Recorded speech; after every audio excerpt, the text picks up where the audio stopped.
Okay, part two of always honor the Sabbath. Now, um, this is pretty good. I forgot to say the type. It's Whispering Wildflowers. I did hold it up, but I don't know if anyone could read that. Let's talk about the tea first. So, the reason this particular topic is on my mind is because we are on the verge of the Sabbath. We're probably going to go into the Sabbath by a few minutes recording and editing this, but I'm going to do my best to keep it short. I hope God can forgive me for going into the Sabbath a little bit, but this is, I'm confused. So, oh, okay, it's herbal tea. I was looking at the back, and there's this thing where it says caffeine. It's not going in focus on there, but it's like caffeine per cup, and it's like 100 to 120 milligrams. And I was like, wait, but on the front it says caffeine free, and it's not just serving; it's just all kinds of things: coffee, black tea, green tea, decaf tea, herbal tea.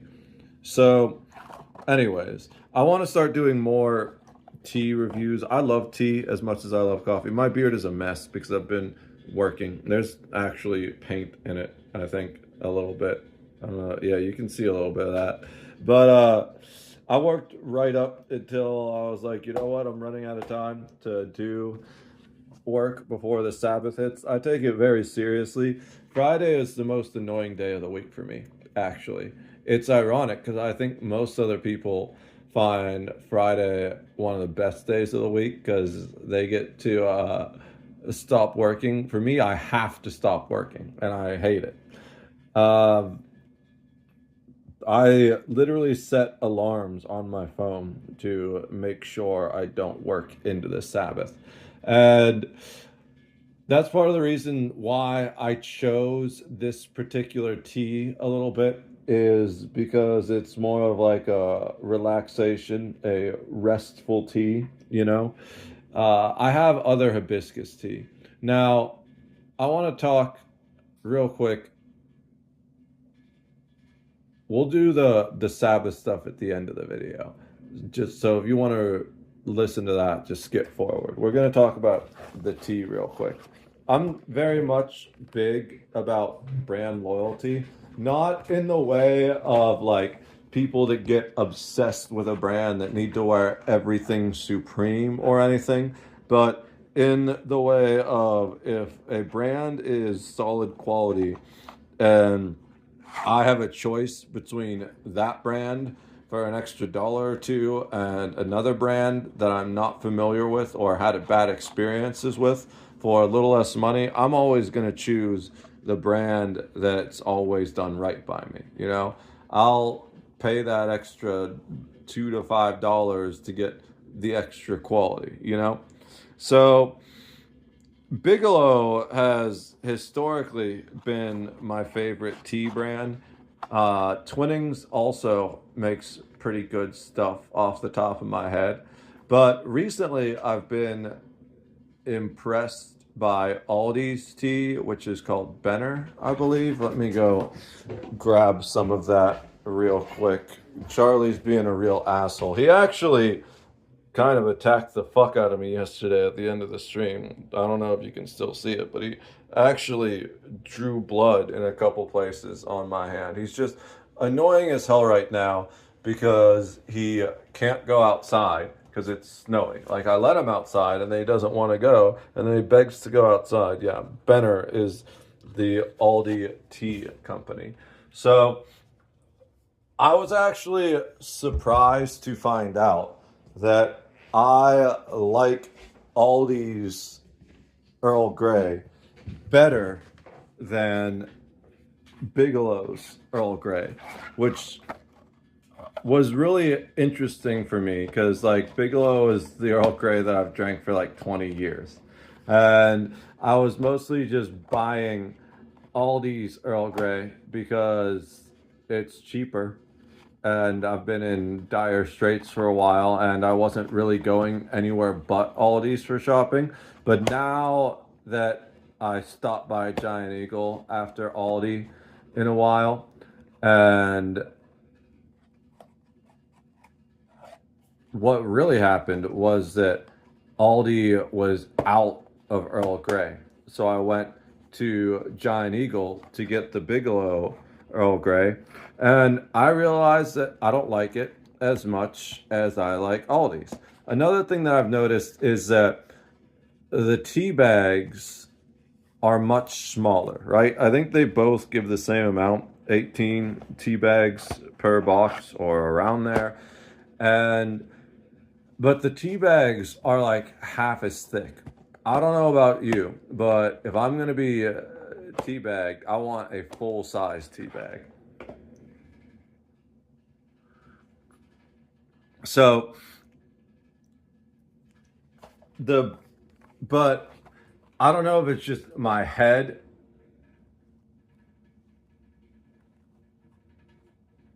but especially with this big cup, which I always use for my tea, it just feels like Bigelow teas are kind of lacking in flavor compared to what I'm used to from Aldi at this point.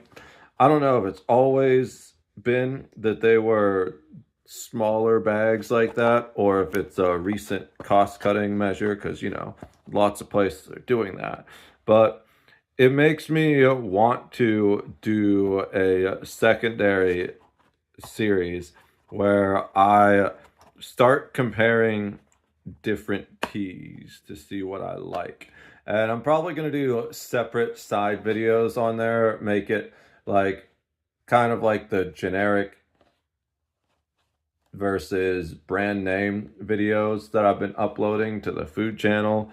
And I'll likely make two or multiple of the same tea from a different brand and compare them during the second half of the video.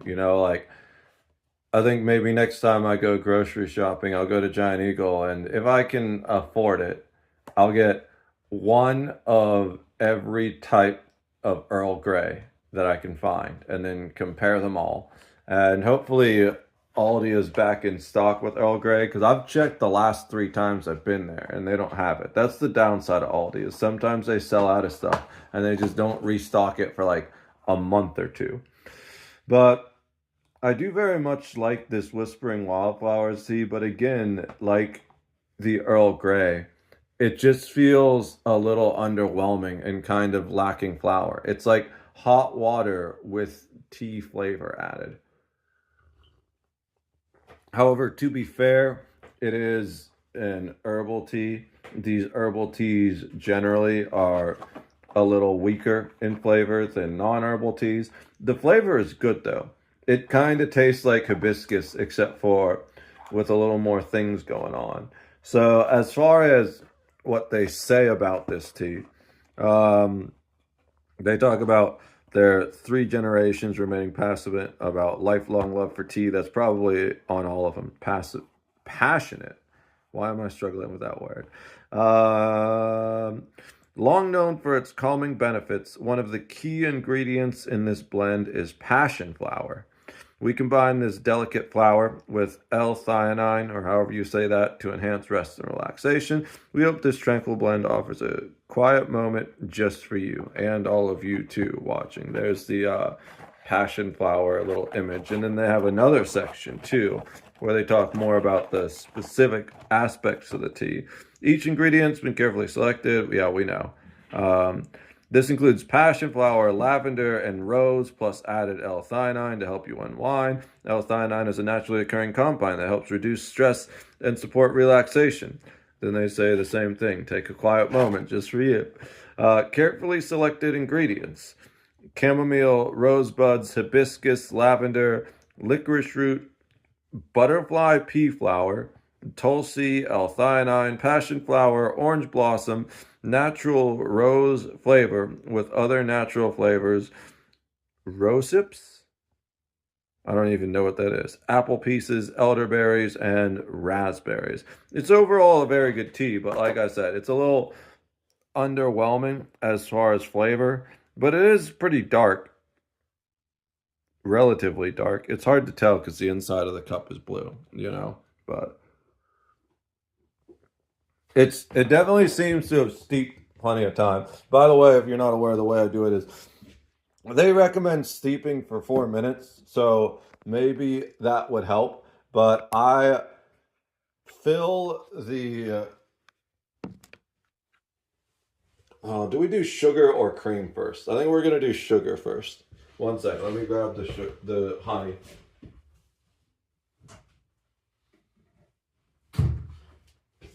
I generally do honey in tea and regular sugar in coffee. Raw honey, of course. We're a little low on it, but I have another bottle in there if this isn't enough. So, um, I put the tea bag in the water, in the cup, and put it in the microwave for 3 minutes.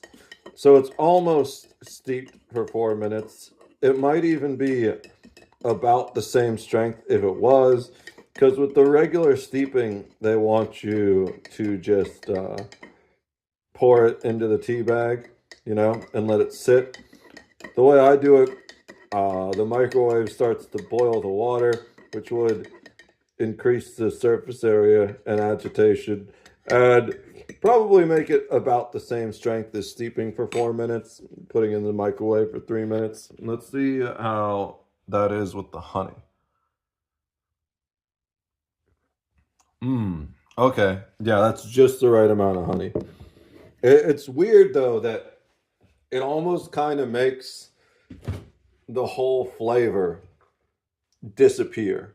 Now, I've got many, many of these tea bags.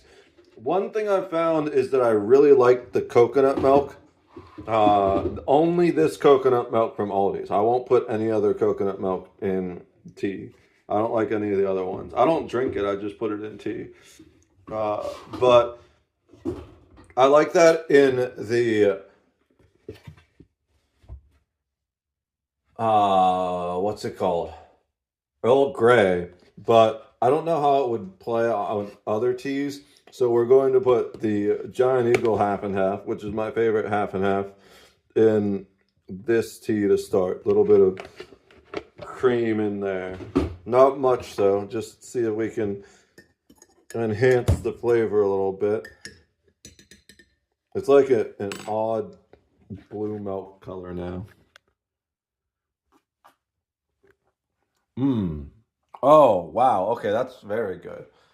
Uh, it's still a little underwhelming, but again, sometimes that's just herbal tea. I have a non. Maybe we do this one for the next one. I haven't tried this yet. It's one my mom gave me. I have this big bag of hibiscus lemon lift.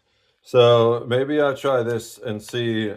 It's got 24 tea bags. We'll try this one next time we do a tea video and see how that compares to this herbal tea. If it's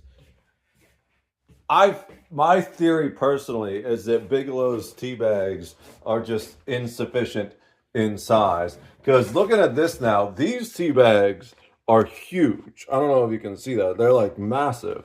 So I think maybe we're going to be moving away from Bigelow. Also, I just noticed that while that box is 18, the other boxes are 20. That herbal tea is 18. The other boxes are 20. But we've got the tea set up the way I like it now. So let's switch to the part two of the other conversation. It's weird that it's kind of blue milk, though, And it's like whiter than I expect milk to be a little bit. I guess because I'm used to putting milk in darker teas and coffees. But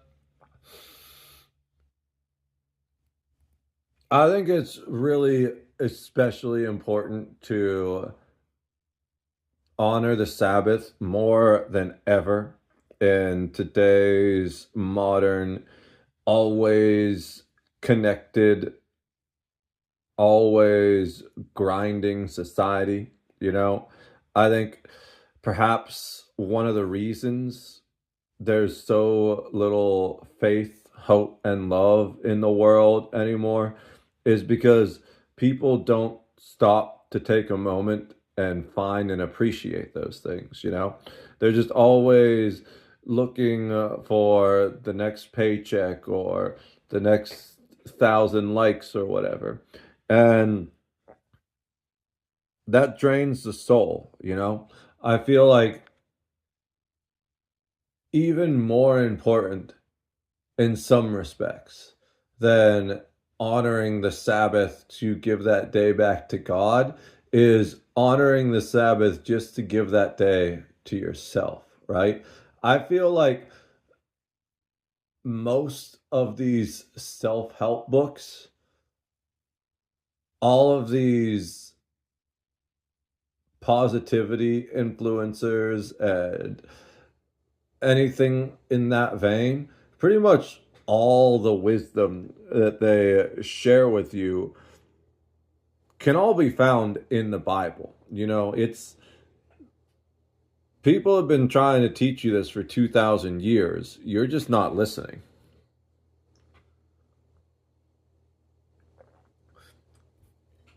So it's especially important to honor the Sabbath, not just as a thank you for giving us this gift of life, but also for your own personal, mental, physical, and spiritual health, you know?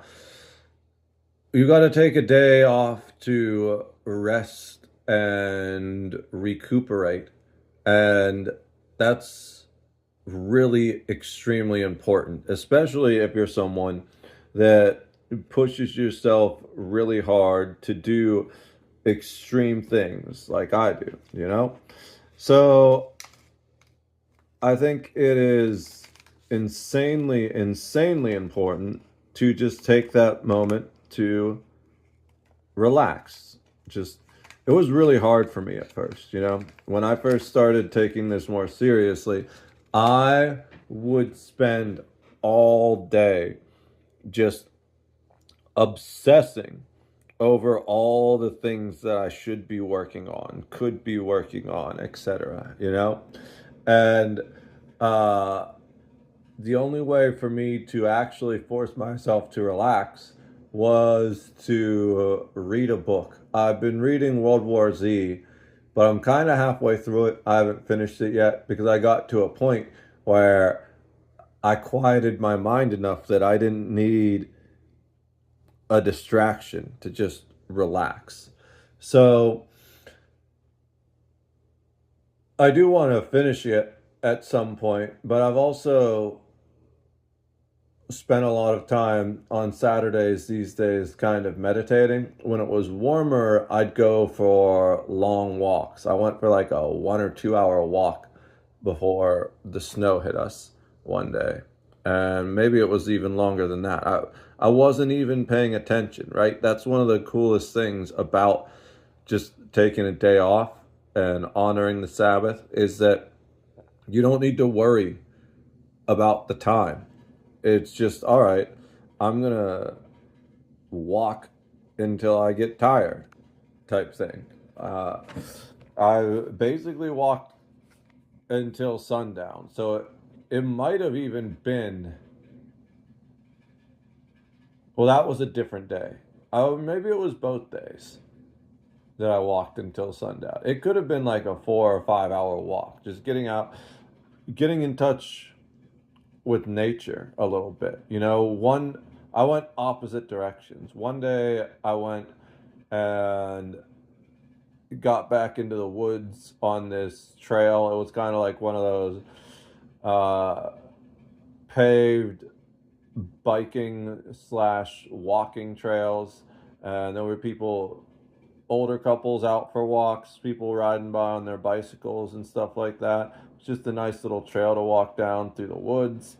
And the other day, I actually walked the opposite direction into well, let's just say a not so nice part of the city.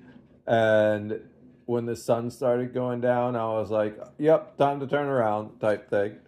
But I'm just learning the area a little bit still. I haven't really been outside the house because I've just been working on the house.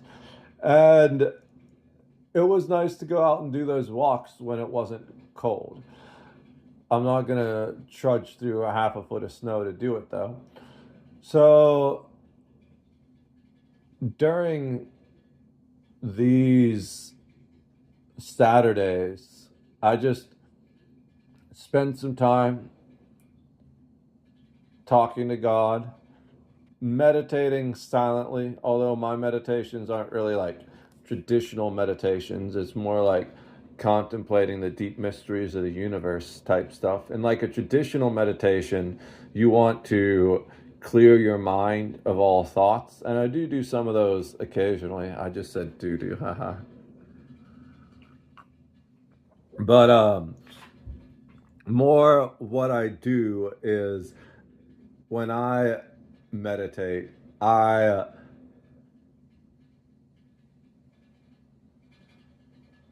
delve into the subconscious parts of my mind that haven't been getting the attention they seek, would be the best way to describe it, you know? And it's making me far more creative again. I feel like all the things I love in life have been muted by the stress of modern society, you know? So, like, I don't even fold clothes or anything during Saturday unless I have to, or during the Sabbath, which starts now. The sun's definitely down. And if I weren't talking specifically about honoring the Sabbath, I wouldn't even be finishing and uploading this video. I would have stopped it and sent it for another day, but I feel like it's really important because I want people to see this on the Sabbath. And I hope God understands my intention with it. This isn't necessarily work in the traditional sense of when I upload and edit these videos. I don't even have the timer recording. I have a toggle timer I use to track my hours. I'm just sitting here talking, you know? I think it's a little obvious where even when I do my rambles, they aren't this rambly. I usually have more of a focus point. Today I just wanted to relax and talk about relaxing tea and talk about how important it is to relax one day a week. Now, specifically, does it being specifically the Sabbath matter? I don't know.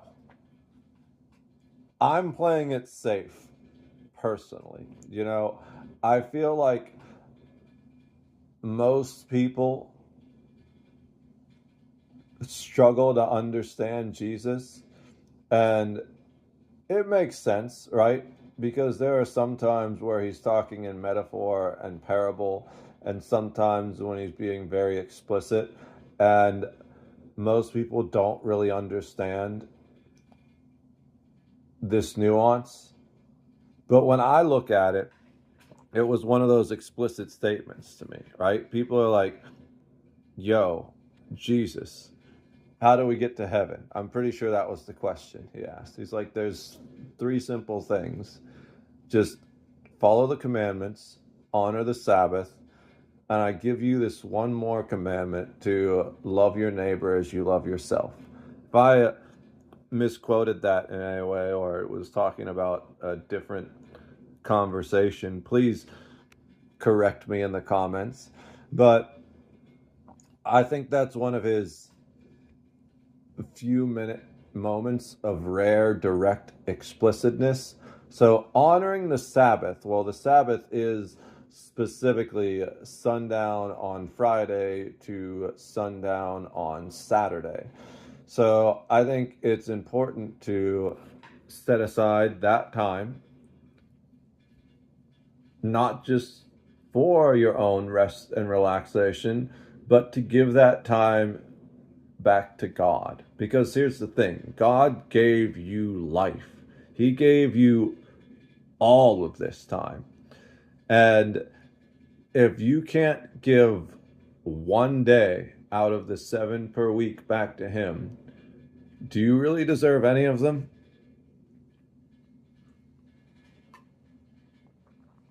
Moreover than that, it's like, I get you're busy, but God created the entire universe and then took a day of rest. If you think you're too busy to take a day of rest, how big is your fucking ego that you think you're more important and more busy than God, you know? So that's why I look at it. I think taking the day of rest and doing that for yourself and in honor of God is most important, whether you choose for that to be Saturday or Sunday. But personally, I do it on the Sabbath, sundown on Friday to sundown on Saturday. And there's a specific reason why. Well, two reasons. One I already said, because I believe that was a moment where Jesus was very explicit. He wasn't leaning into metaphors or parables. He just said it straight up. So it's like, okay, these are the 3 things you asked us to do. Well, then I'll do exactly those 3 things. And the other, though, is I feel like I have a lot of problems with the Catholic Church and Christianity in general. And I see a lot of hypocrisy there. I'm not going to let this video turn into rambling and ranting about that. But suffice it to say, one of the reasons I don't really go to church these days, except for very rare events, is I feel like I'd end up flipping tables in the church the way Jesus did in the temple at Jerusalem. So the thing specifically about the Sabbath, though, is I think that was an insult to make the Christian holy day on Sunday, right? It was meant as an insult to the Jews, and I don't think they realize it, but it's an insult to Jesus, right? Because Jesus specifically said, like, don't worship false idols and honor the Sabbath. Like, and by, I don't even, like, using the word false there is incorrect in this context. He said, don't worship idols made of wood and gold and honor the Sabbath. And so what did the Christians do? They made idols made of wood and gold in Jesus's form, and they created their own holy day so that they don't have to worship on the Sabbath. I don't know about you, but I think that would kind of piss Jesus off, and it pisses me off a little bit too. Anyways, that's really the last thing I had to say about that. I'm going to go sip my tea, and I'm not sure what else I'm going to do. Probably make something to eat. You're not really supposed to cook that much on the Sabbath either, but I don't do any. I don't do any of like my actual cooking videos or anything like that. I just put some hot dogs in the microwave and relax, you know? Uh, anyways, I'm starting to get into the point where I have thoughts that are beyond English. I don't know if all of you or if any of you reach that level where you just have moments of very deep intrinsic thought that are kind of beyond words that would take an hour to explain. That's why I like froze there for a second. I was contemplating some of the deep mysteries of the universe. So let's go ahead and wrap this up. I just want to say I love all of you. We're doing it backwards, I guess. Make sure you're armed and training. Delete Windows. De-Google yourself. And God bless America. Cheers.